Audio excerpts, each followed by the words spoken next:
এক মা তার ছেলেকে ডেকে বলে, বাবা, এই পুরনো গহনা দোকানে নিয়ে গিয়ে দেখো কত দেবে।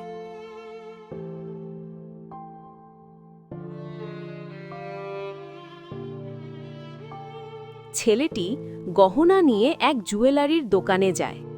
দোকানদার দেখে বলে, এইটা খুব পুরনো, আমি বেশি দাম দিতে পারবো না।